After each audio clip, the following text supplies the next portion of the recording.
귀한 찬양 감사합니다. 아주 세례요한처럼 생긴 솔리스트가 오늘 또 수염까지 깎아가지고 그런데 너무 귀한 찬양 감사합니다. 우리가 믿고 있는 기독교는 참 좋은 종교입니다. 우리는 세상의 많은 종교 가운데서 예수님을 믿고 있다고 하는 것은 너무나 큰 행운이요 축복이라고 할 수 있습니다. 한 유명한 유튜버가 교회를 나가기 시작하였습니다. 아주 초신자인데요, 교회에서 그가 경험한 것은 교인들이 참 세 가지 좋은 점이 있더라. 첫째는 교인들은 주는 것을 굉장히 잘한다.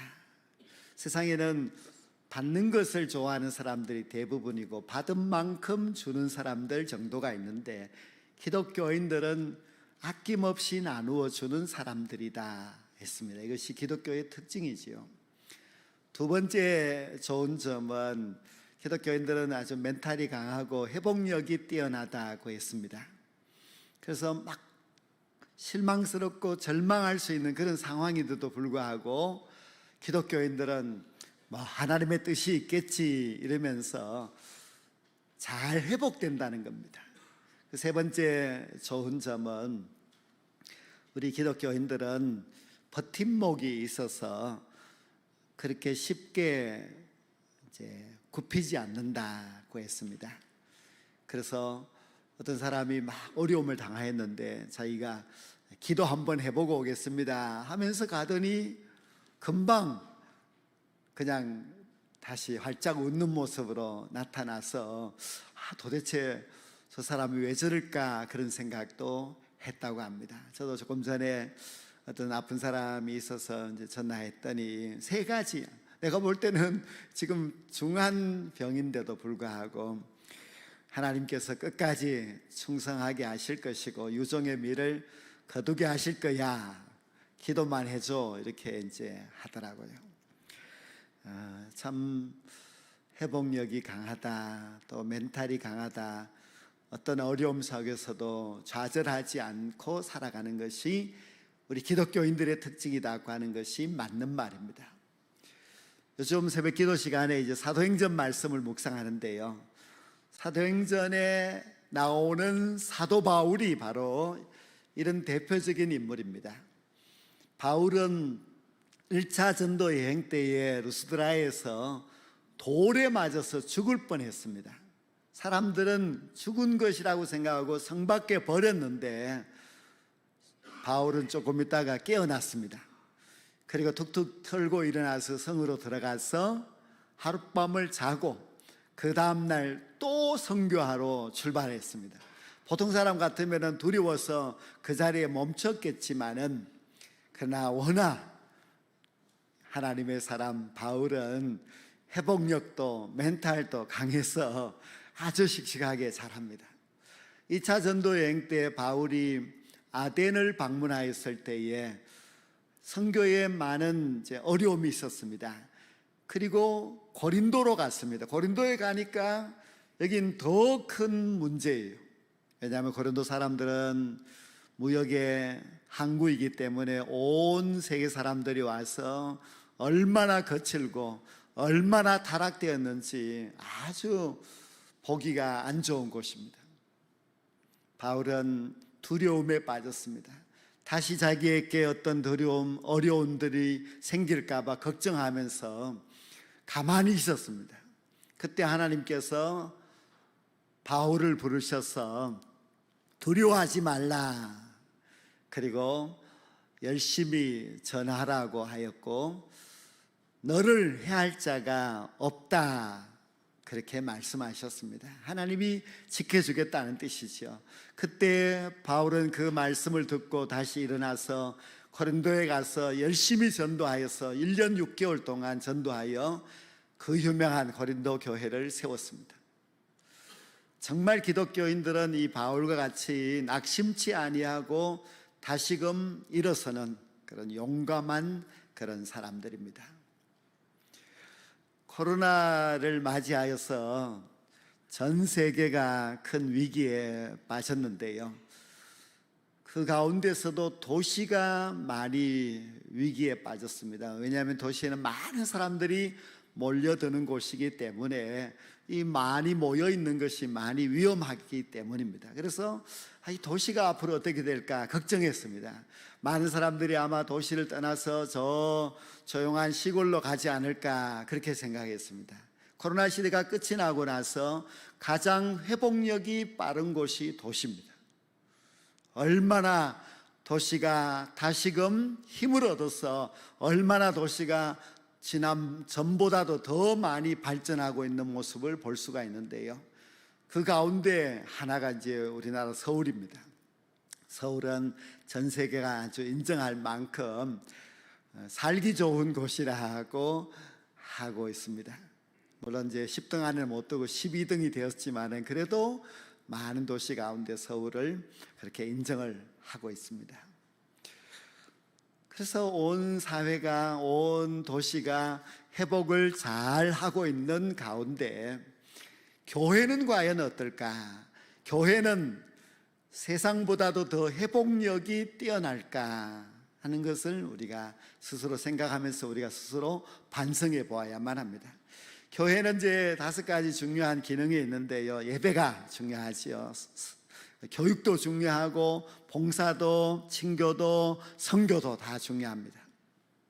그럼 이 5가지 기능 가운데서 우리 교회는 어떨까? 우리 교회는 좀 선교에 대해서는 회복력이 좀 좋은 것 같아요. 그래서 코로나 시대에도 해외 교회 건축을 하고 또 올해도 해외 교회 건축을 하고 지금 또 해외 교회 건축을 하고 선교지 방문도 우리가 말레이시아, 필리핀 2번이나 다녀오고 또 선교에 대한 아주 열정이 뜨거운 그런 성도님들이 또 생겨나서 앞으로도 선교를 더 잘하게 되었습니다.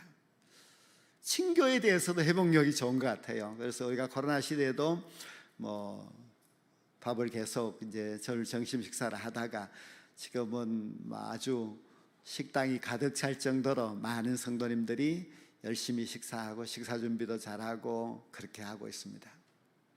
친교도 아주 잘하는 편이지요.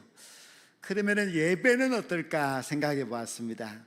우리가 1부, 2부, 3부 예배 많은 성도들이 나와서 예배를 드리고 하니 예배는 이제는 회복된 것이 아닌가 생각을 하지만은 저는 아직까지 만족할 수가 없습니다. 왜냐하면 제가 새벽에 우리 교인들 이렇게 펼쳐놓고 기도해 보면 아직도 교회에 나오지 않고 있는 성도들이 많이 있습니다. 아마 영상으로 예배를 드리거나 아니면 또 예배도 안 드리고 있거나 그럴 수 있는데요. 그분들이 다 나와야만이 예배가 온전히 회복되지 않았나 그렇게 생각하고 기도하고 있습니다. 교육은 어떨까요? 교육이라고 하면 이제 우리는 교회학교 교사 또 교회학교 학생 이렇게 생각을 해야 되는데요. 우리 교회가 지난 3년 동안은 여름 선교학교를 겨우겨우 했습니다. 조심하면서 그래도 했지요. 그런데 올해는 제대로 했습니다. 제대로 준비하고 또 열심히 학생들이 교회에 나오고 또 모든 프로그램도 잘 준비하여서 열심히 진행하고 하였습니다. 그래서 교회 학교를 보면은 굉장히 부흥되고 굉장히 잘 되고 이 정도면 회복이 되지 않았는가 이렇게 생각을 합니다만은 저는 또 이제 좀 아직까지 부족하다고 생각합니다. 왜냐하면 제가 어제 우리 교회 홈페이지 지난 2018년도부터 여름 선교학교 사진을 쭉 봤습니다. 그때는 굉장했었지요. 왜냐하면 그때는 교회 학교 학생들이 한 400여 명이 되었으니까 교회 학교 여름 선교학교가 정말 큰 잔치였습니다. 그래서 올해도 물론 이제 우리 교회 학생들이 300명 이상 됩니다만은 그래도 더 해야 되겠다, 더 회복시켜야 되겠다 하는 그런 강한 그런 열심과 또 기도가 저에게 있습니다. 옛날 독일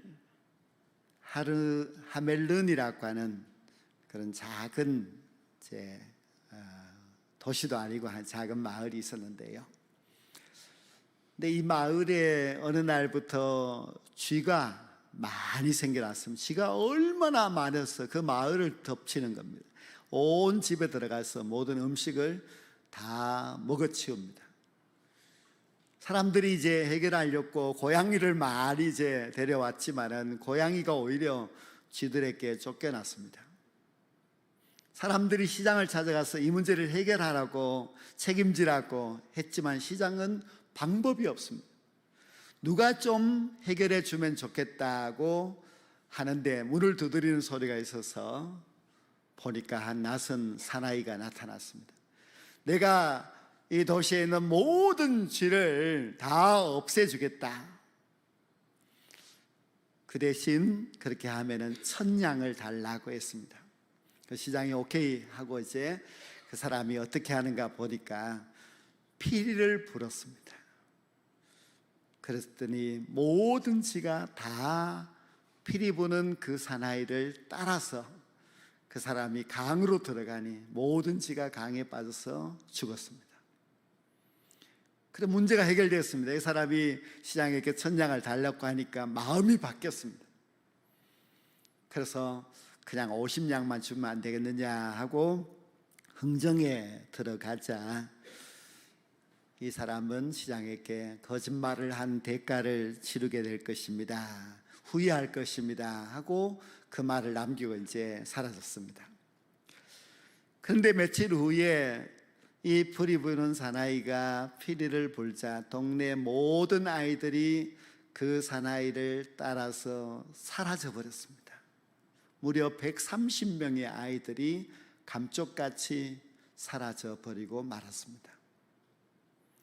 이것이 13세기 독일의 어느 마을에서 있었던 이야기라고 해서 지어져 있는 피리 부린 사나이라고 하는 동화책 이야기입니다. 그런데 여기에서 그 아이들이 언제 사라졌느냐 하는 것이 중요합니다. 13세기의 모든 교회들은 어른들만 교회 예배에 갔습니다. 아이들은 다 집에 있었지요. 주일날 오전 모든 어른들이 예배 자리에 있을 때 피리 부는 사나이가 피리 불어서 그 아이들 다 데리고 사라져 버렸습니다. 아이들은 집에 있어서는 안 됩니다. 지금의 우리의 모든 자녀들도 집에 있어서는 안 됩니다. 아이들이 어떤 핑계를 하든 또 아이들에게 어떤 일이 있든지 우리의 자녀들은 마땅히 주일날 교회 앞에 나와야 하고 하나님의 말씀을 들어야 됩니다. 그 아이들을 집에 두게 되면 그 아이들은 사라지게 됩니다. 부모의 책임은 우리의 자녀들을 손잡고 교회에 나와서 이들이 어릴 때부터 하나님을 경외할 수 있도록 해 주어야만 합니다. 우리는 이 아름다운 예배당을 우리의 다음 세대에게 물려주어야만 합니다. 근데 어찌 이 건물만 물려주면 되겠습니까? 우리의 믿음도 우리의 다음 세대에게 물려주어야만 합니다. 그래서 우리의 최대의 사명은 우리의 믿음을 우리의 자녀 세대에게, 우리의 믿음을 우리의 다음 세대에게 꼭 물려주어야만 합니다. 바울 사도는 참 훌륭한 사람입니다.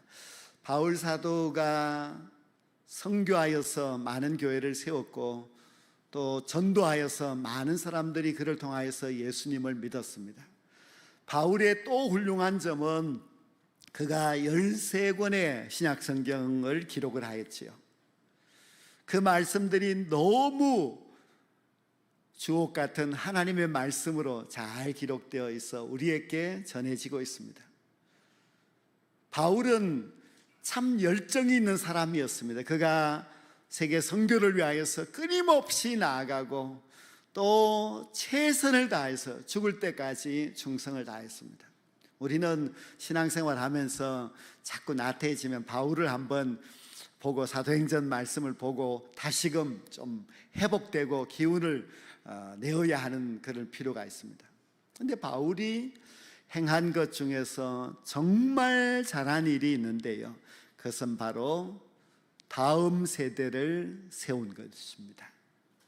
바울은 그냥 자기 혼자 열심히 하다가 자기대로 끝나는 것이 아니라 바울은 가는 곳마다 일꾼을 세웠습니다. 교회마다 장로를 세우고 교회마다 지도자를 세워서 자기의 일을 이어갈 수 있도록 하였고, 바울은 또 많은 목회자도 세웠습니다. 바울이 세운 디모데나 디도 이런 사람들은 아주 유명한 사람들이죠. 특히 유명한 디모데는 바울의 제자이며 바울의 믿음의 아들로서 정말 바울을 이어가는 그런 그 초대교회의 훌륭한 지도자였습니다. 오늘 이 본문 말씀을 보면은 그 역사적인 사건을 기록하고 있습니다. 바울이 1차 전도 여행 때 루스드라에 와서 그때 도로에 맞아서 죽을 뻔한 그때입니다. 그때 디모데의 가정을 전도하였고 디모데의 가정이 예수 믿게 되었는데요, 2차 전도여행 때 다시 루스드라에 와서 이번에는 디모데를 데리고 떠나고자 합니다. 가족들의 동의를 받았겠지요. 그때 젊은 디모데는 바울을 따라서 바울의 제자가 되었습니다. 바울이 디모데를 데리고 갔다.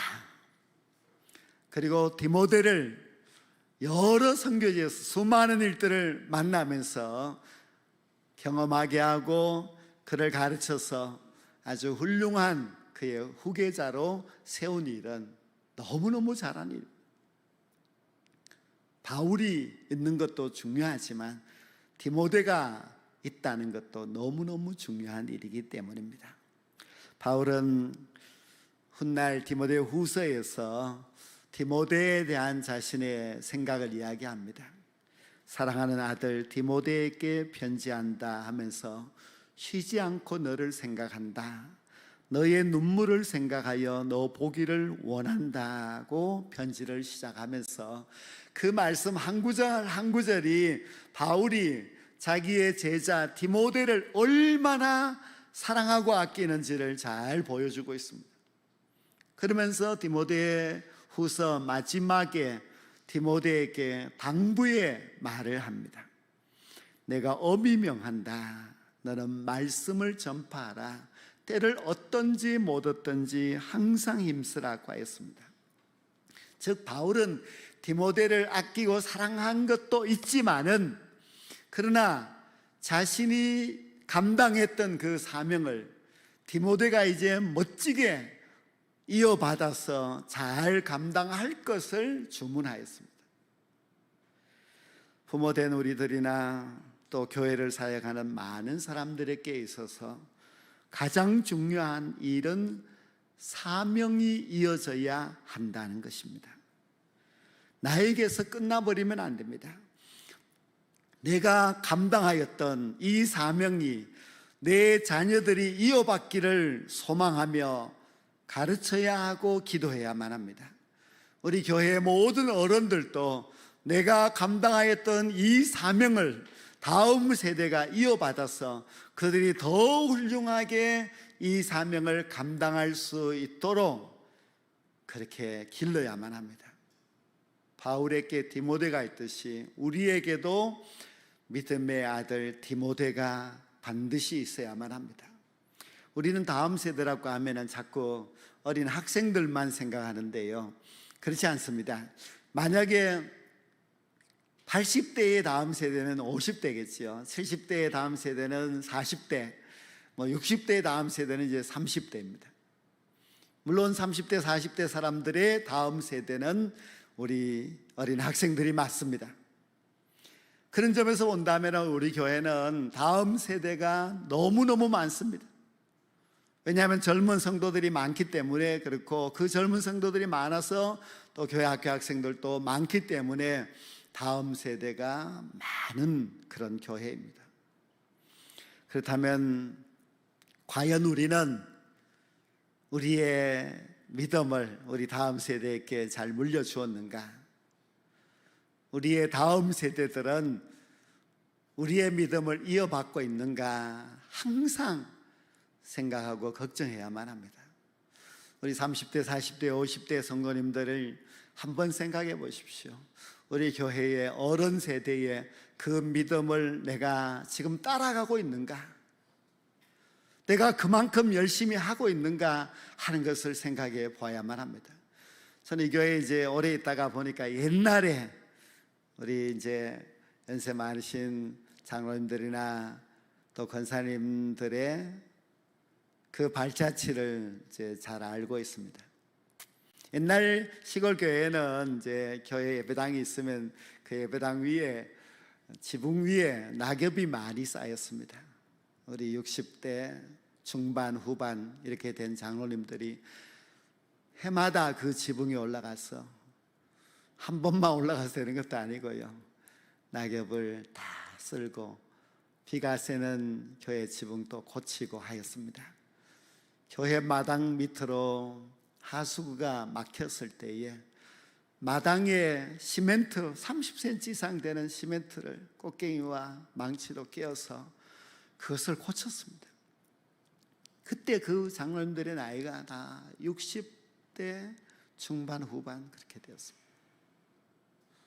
교회를 향한 열정, 교회를 사랑하는 마음, 그리고 우리 권사님들의 그 순수한 열정, 기도하고 하나님의 나라를 위해서 수고하였던 그 모든 헌신이 지금 30, 40대, 50대 우리 성도들이 이어가고 있느냐는 것을 생각해 봅니다.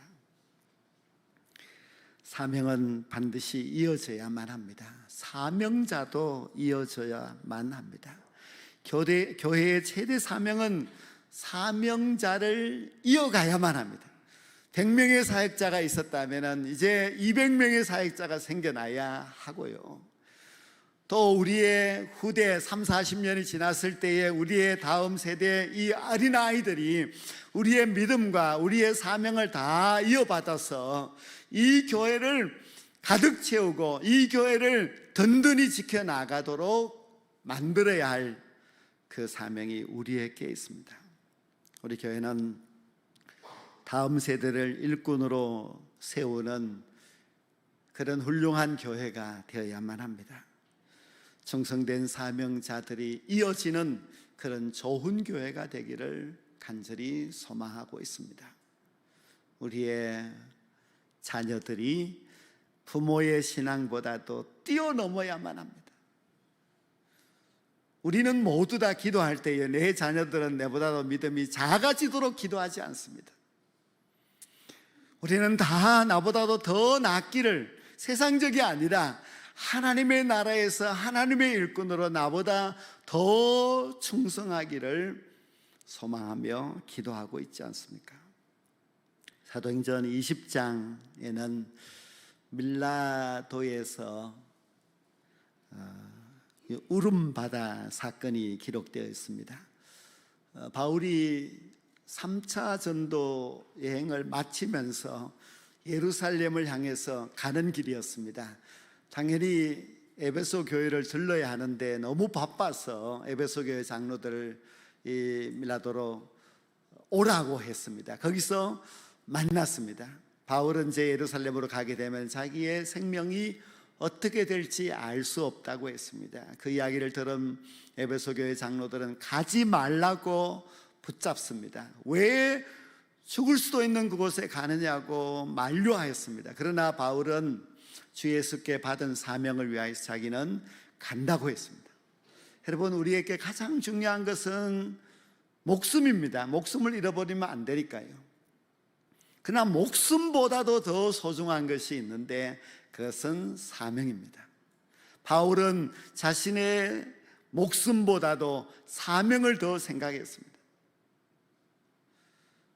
여러분, 우리가 천국 갈 때에 어차피 목숨은 다 이제 끊어져야 천국 가는 것이니까요. 그러나 그 목숨은 끊어진다 할지라도 하나님께서 다시 살려주시지만은 우리가 이 땅에서 있는 사명은 잃어버리면은 가지고 갈 수도 없고 초라하면은 하나님 앞에 내어놓을 것이 없습니다. 사명을 가지고 하나님 앞에 서는데 우리 하나님께서 너는 이 땅에 살 때에 어떻게 사명을 감당했느냐고 물으십니다.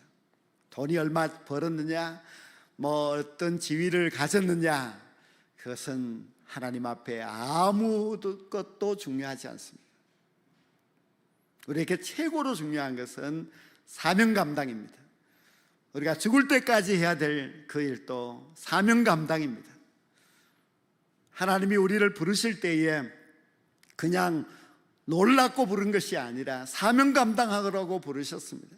하나님 우리에게 5달란트, 2달란트, 1달란트를 맡기실 때에 남기라고 맡기셨습니다. 근데 우리가 남겼느냐? 우리가 얼마나 사명을 잘 감당하여서 남겼고 하나님 앞에 칭찬받을 그런 사명자가 되었습니까? 바울 사도를 보면은 사명이 얼마나 중요한지를 알 수가 있습니다. 예수 믿는 우리들에게 가장 중요한 일은 사명 감당입니다. 내가 사명을 아직까지 잘 감당하지 못했다면 지금이라도 사명의 줄을 굳게 붙잡고 주님이 오라고 부르시는 그날까지 이 사명 죽도록 충성하며 감당하셔야만 합니다. 그리고 나의 이 사명을 내 자녀들에게, 내가 충성하였던 이 믿음을 나의 다음 세대에게 물려줘야만 합니다. 교회의 최고의 그 사명은 우리의 다음 세대들이 사명자가 되도록 만드는 일입니다. 그냥 예수 믿는 사람이 아니라 주를 위하여서 충성하는 사명자를 만들어야만 합니다. 이것이 너무너무 중요합니다. 우리의 사명 다하는 그날 우리는 하나님 앞에 섰을 때에 하나님의 칭찬과 상급이 있습니다. 그러나 그때에 나의 이 사명을 내 후손들에게, 내 다음 세대들에게 잘 바톤을 물려주고 가야만 제대로 된 칭찬을 받을 수 있습니다. 우리 모든 성도들이 끝까지 사명 잘 감당하셔서 주님 앞에 서는 그날이 있게 되기를 원합니다.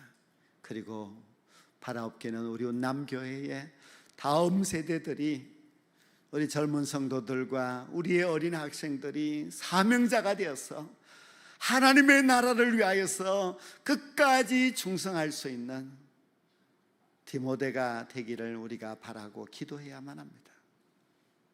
아직까지 내가 디모데를 만들지 못하였다면 지금이라도 믿음의 아들을 길러야만 합니다. 그리고 나보다도 더 훌륭한 사명자들을 세워놓고 주님 앞에 설 수 있는 저와 여러분 모두가 될 수 있기를 간절히 축원합니다.